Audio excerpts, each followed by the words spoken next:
Bonjour.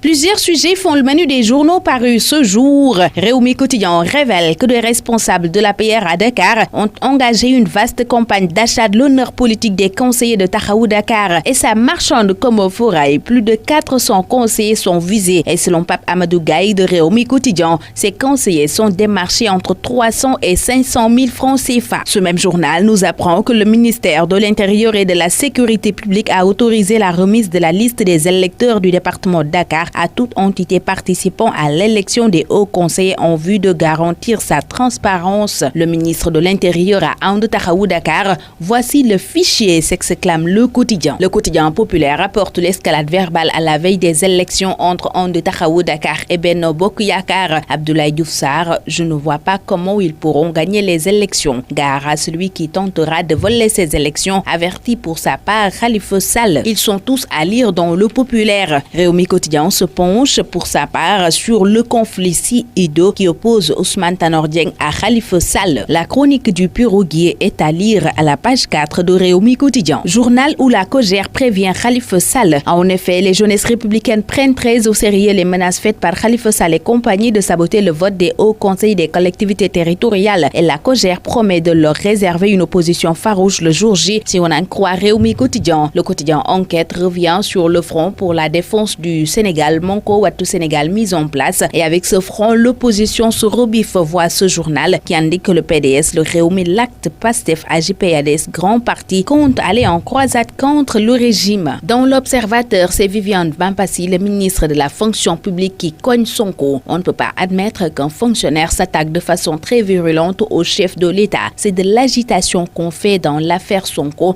Ce n'est pas un cas inédit, selon Viviane Bampassi, à lire dans l'Observateur, journal où l'on rapporte le plan de la Direction générale des impôts et domaines pour faire déjouer la grève du syndicat. Pendant ce temps, Libération révèle que Cheikh Tidiane Baye a démissionné de ses fonctions de l'administrateur conseiller du président du conseil d'administration de Orange Sénégal. Selon ce journal, au sein du groupe Orange Sénégal, ce départ suscite tous les commentaires, d'autant que personne ne s'y attendait. Chacun tente de comprendre ce qui s'est passé, mais personne ne peut dire exactement ce qui a motivé ce départ brutal, selon Libération, qui nous apprend par ailleurs que Tokyo Lave Massata, inculpé à Dakar, est recherché par la France pour corruption présumée. En effet, une enquête officielle n'a trouvé aucune preuve de corruption de la part des dirigeants japonais jeudi après l'examen du paiement de 2 millions de dollars réalisé pendant la campagne du comité olympique japonais pour l'organisation des JO 2020 à Tokyo, rapporte ce journal. Dans le journal Sud Quotidien, Idi invalide Ali Bongo et presse Macky Sall. Le patron du parti Réumi se prononce sur les résultats de la présidentielle 2016 au Gabon. Il est à lire à la page 3 de ce quotidien. Violence au Gabon, début de la fin de l'ère Bongo.